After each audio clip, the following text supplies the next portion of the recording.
Hello students, today we are going to start math subject of class 7th.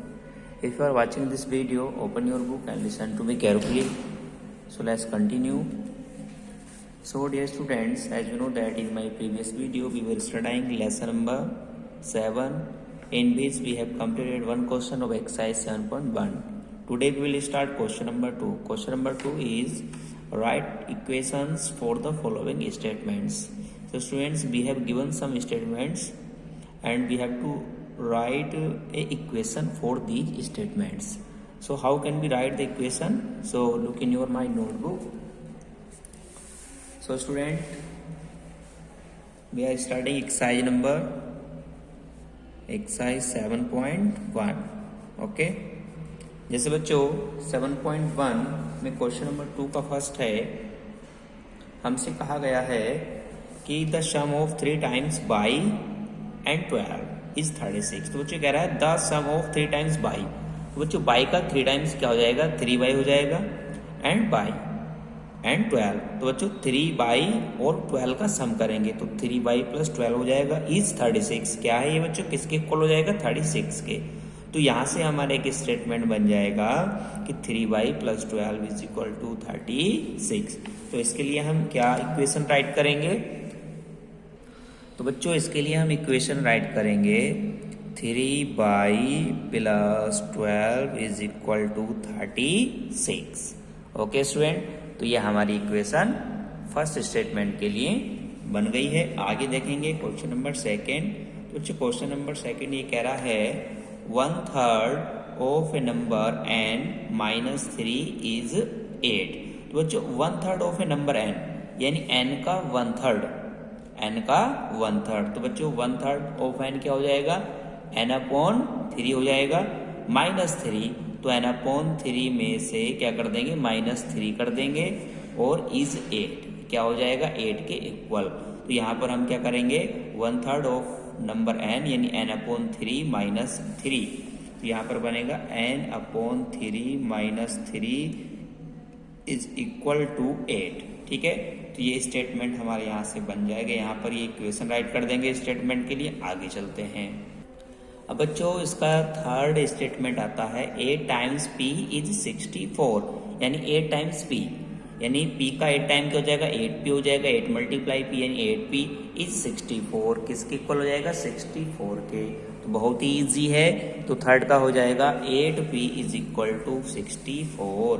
तो यहाँ पर third में हम राइट करेंगे 8p इज इक्वल टू 64. ठीक, आगे चलते हैं. क्वेश्चन नंबर 4 है. तो बच्चों क्वेश्चन नंबर 4 देखेंगे 7 टाइम्स बाई प्लस 7 गिव 77. तो बच्चे कह रहा है कि 7 टाइम्स बाई, तो बाई का 7 टाइम्स क्या हो जाएगा यानी 7 बाई और प्लस 7 कर देंगे, इसकी इक्वल दिखा देंगे 77 के. तो इसके लिए इस स्टेटमेंट के लिए इक्वेशन बनेगी कि 7 y plus 7 y plus 7 is equal to 77. ये इक्वेशन यहाँ पर बन जाएगी. आगे चलते हैं क्वेश्चन नंबर 5. तो बच्चों क्वेश्चन नंबर 5 है a number m is divided by 4. यानी एक नंबर m को डिवाइड किया गया 4 से गिव्स 8. क्या देता है, 8 देता है. तो बच्चों एक नंबर m को यदि हम m को किससे डिवाइड करेंगे, 4 से, तो m/4 इज इक्वल टू क्या हो जाएगा, 8. तो यहाँ पर मैं राइट कर सकता हूँ इक्वेशन इस स्टेटमेंट के लिए m/4 इज इक्वल टू 8. तो मैं यहाँ राइट करूंगा m/4 इज इक्वल टू 8. ये हो गया हमारा क्वेश्चन नंबर 5 की इक्वेशन. आगे क्वेश्चन नंबर 6 है. क्वेश्चन नंबर 6 है बच्चों टेक 6 फ्रॉम 6 टाइम्स ऑफ 1. तो ये 1 नहीं, इसे l मान लेंगे. ठीक है ना, ये l, यहाँ तो गलतियां हैं इनकी. तो टेक 6 फ्रॉम 6 टाइम्स l यानी 6 टाइम l में से 6 लेना है बाहर और क्या आ जाना चाहिए, 60 इज 60. तो यहाँ पर बन जाएगी 6l minus 6 is equal to 60. तो मैं यहाँ पर ले लेता हूँ 6l minus 6 is equal to 60. तो ये हमारा बच्चों 4 का इक्वेशन राइट कर दिया है. तो बच्चों इस तरह से क्वेश्चन नंबर 2 हमारा कंप्लीट हो गया है. अब क्वेश्चन नंबर 3 देखेंगे. तो बच्चों क्वेश्चन नंबर 3 में कहा गया है Rajan's father's age is 2 year more than 4 times Rajan's age. यानी बच्चों राजन के पिता की उम्र राजन की उम्र से यानी राजन की उम्र की 4 गुने से 2 ज़्यादा है। यानी जो राजन के पिता की उम्र होगी वो राजन की उम्र के 2 गुने से 2 ज़्यादा है। राजन्स फादर इज 34 ईयर ओल्ड। यानी राजन के पिता 34 ईयर ओल्ड यानी 34 वर्ष के हैं। तो from the equation to find Rajan's age, यानी हमें इक्वेशन से राजन की एज फाइंड करनी है। तो कैसे करेंगे देखो बच्चों। अब बच्चों हमसे यहाँ पर कुछ कहा गया है कि हमें निकालनी है राजन की एज। किसकी एज निकालनी है?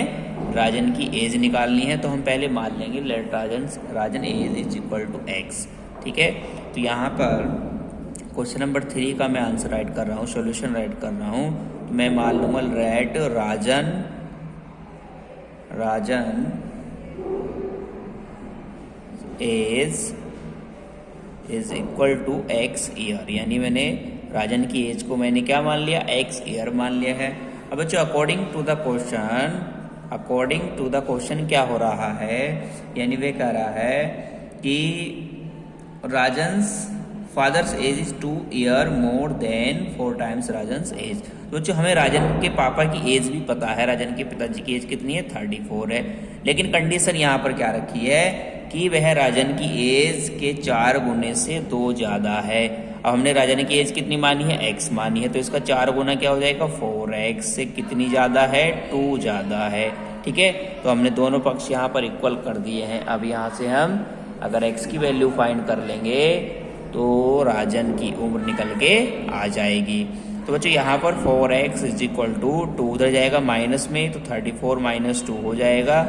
और बच्चों x इज इक्वल टू 34 में से 2 जाएंगे, बचेंगे 32/4 और 4 से इसको काटेंगे तो आएगा 4 8 जा 32 यानी x इज इक्वल टू 8।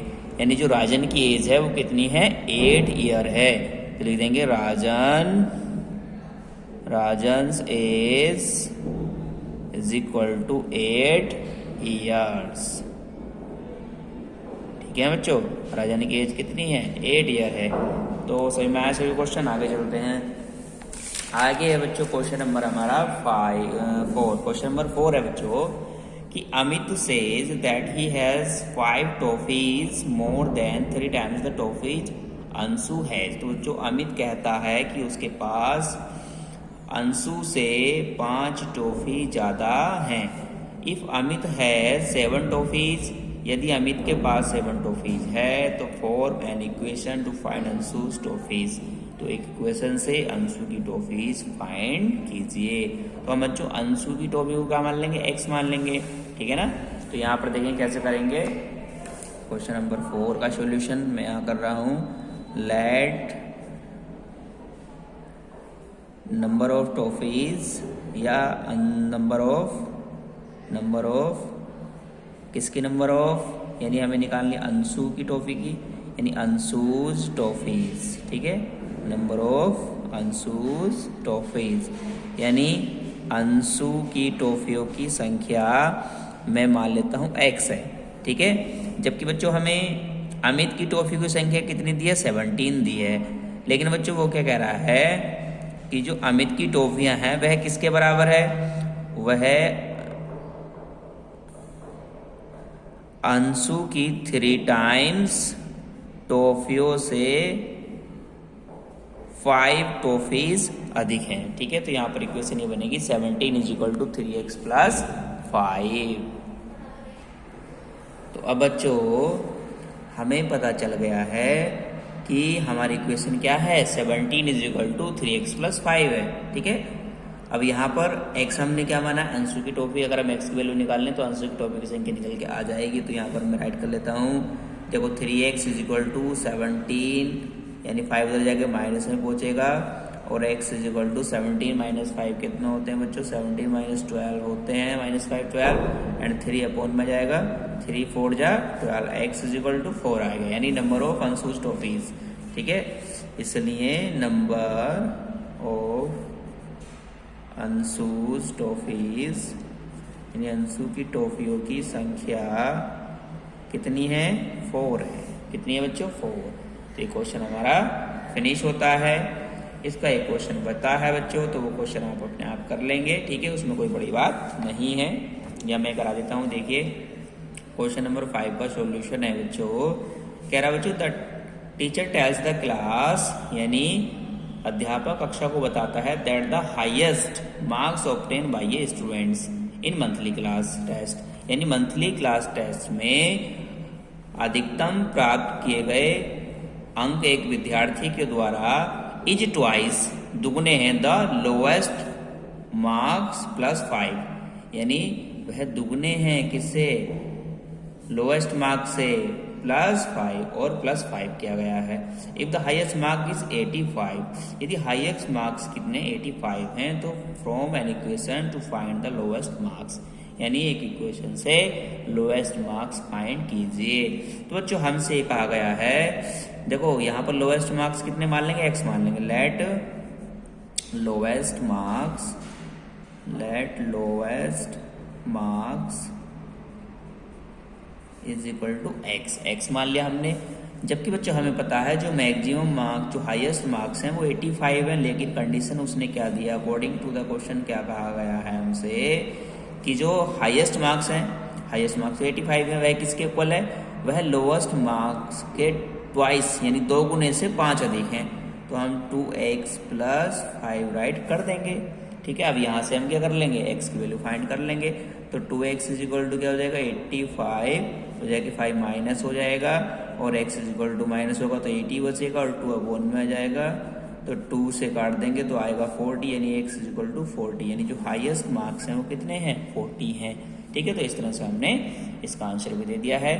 तो बच्चों आज हमने कंप्लीट कर ली एक्सरसाइज 7.1, ठीक है। उम्मीद करता हूँ कि आपको एक्सरसाइज समझ में आ गई होगी। तो आज के लिए इतना ही, मिलेंगे नेक्स्ट वीडियो में नेक्स्ट एक्सरसाइज के साथ। जब तक के लिए थैंक यू।